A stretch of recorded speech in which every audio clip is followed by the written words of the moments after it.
Hey guys, Travis here with a brand new lure from Bait Rigs called the T-Boned Spaz. Its body type is just like a traditional jerk bait with some really cool features they've added in, starting with the lip on this. We're used to seeing more of that rectangular lip, but now they've put a full cup in the front, which is gonna create even more erratic motion, which is what you're looking for to generate strikes. And it's also gonna make that bait easier to get that different walking erratic motion out of this bait. Then next, if you look down the side of the bait, you've got these little rivets. This is gonna displace more water, changing the sound and vibrations that these fish are picking up on and generating more strikes. Then you've got a weight transfer system within the lure. So you've got a little ball that knocks around while you're working it. But when you go to cast it, that little weight goes to the tail end of this bait. And that's the right leverage for when you cast this bait, it's gonna cast a long distance. Lastly, this bait comes in a wide variety of baits. So whatever flavor you like or the bass like, you're gonna be able to present that to them. So anyway, now let's talk about how to fish this bait, starting with rigging. All right, so first off is the rod that I'm throwing this on. I have a 7'6" medium heavy, moderate action rod. I want a lot of taper in that rod, but enough backbone to be able to make long casts and be able to work this bait with the little jerks on it. But then I need enough tip. I need to have enough bend in that rod so that the rod can basically spring back and forth as I'm working that bait, and that'll allow that bait enough give so it can really work back and forth and create that erratic motion you're looking for to generate strikes. Then lastly, when the fish actually do bite, you want that rod to give. When those fish make those runs and everything, you want give before that line engages, that drag engages, so that the fish doesn't come free. I've got a medium speed gear ratio here on a reel. And then lastly, I'm gonna spool up with either 12 to 15 pound mono or fluorocarbon. All right guys, when selecting colors for the day, when I start off in the morning, those low light conditions, or later in the evening, those fish cannot see very well, there's not much light reflecting, I'm gonna go with more of a solid color. This is more of a flat finish, so these fish can really see it.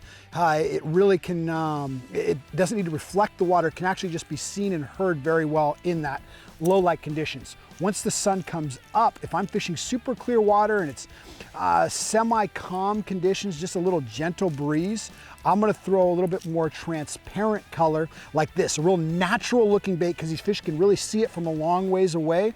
And so I don't want them to get spooked. I want it to look very real to them. Now, if I'm fishing dingier water, I'm gonna throw something a lot more vibrant. I got this chartreuse color, so it can really show up in that water. That sound's gonna play a big role, and then them being able to see it is a big deal. Also, if it's real windy, or if that, if you got a lot of disturbance in the water, a little bit of murkiness to it, I want a lot of flash. So I'm gonna throw something with a lot of shimmy to it, a lot of shine. This really catches the sun's light and is gonna reflect, and it's gonna help those fish hone in, see it, and come in and strike it. All right, so in terms of retrieval, I really throw this like I would throw any traditional jerkbait. However, if you're new to throwing a jerkbait or a rip bait, there is a certain way you do it to make sure you get that erratic motion, which is what you're aiming for to generate these strikes.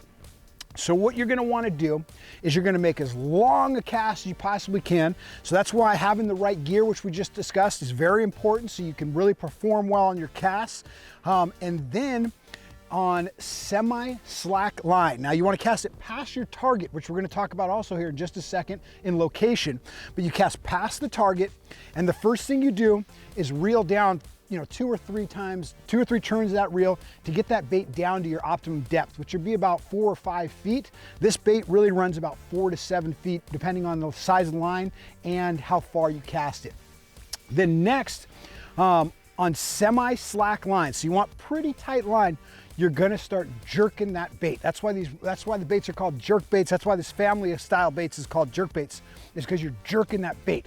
Now you wanna jerk it on semi-slack line. The best way I can describe it is you're really snapping the rod. You're snapping, so it's got slack line, and you're snapping.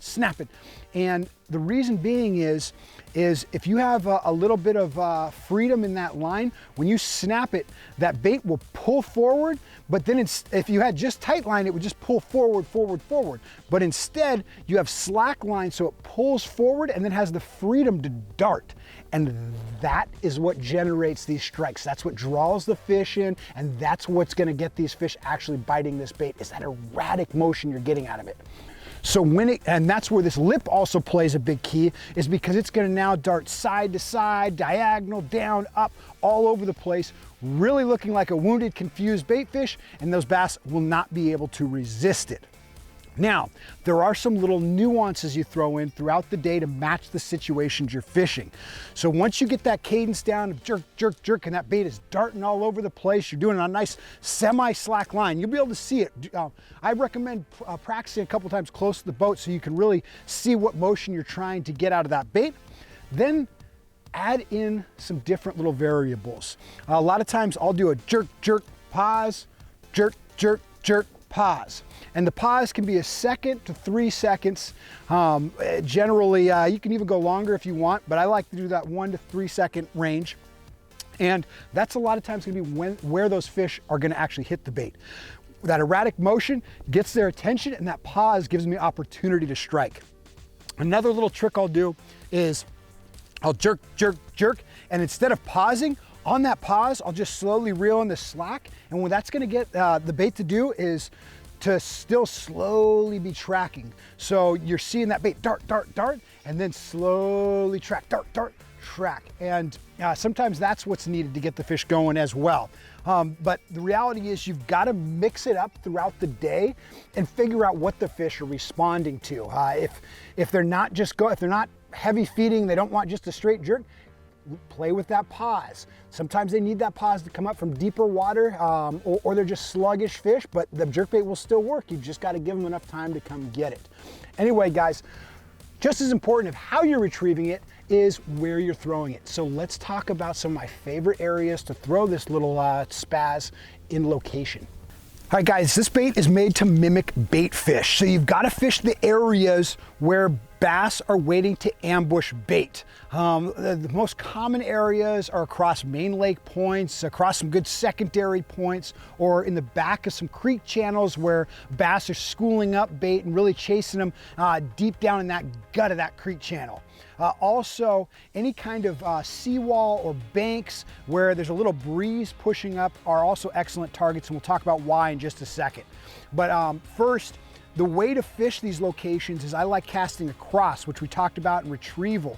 The idea is that these fish are sitting deeper down below these points, and as that bait comes across there, that erratic motion comes across that shallow part and then comes back into deep, those fish will be ready to ambush it. They're waiting, they see that bait coming across, and they will smash it. Now, some other elements that I look for good jerkbait fishing are low light conditions, early morning, late evening, but most importantly, my favorite time to throw a jerkbait style bait like this is when the wind is blowing.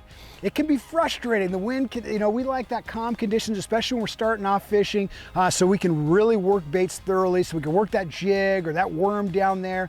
But the reality is when you get a little breeze going, it disturbs the water. It messes up the light penetration and disorients things down there, and the bass use that to their advantage, and they come up shallow and feel comfortable coming up shallow to feed, which is exactly what you need when using this bait.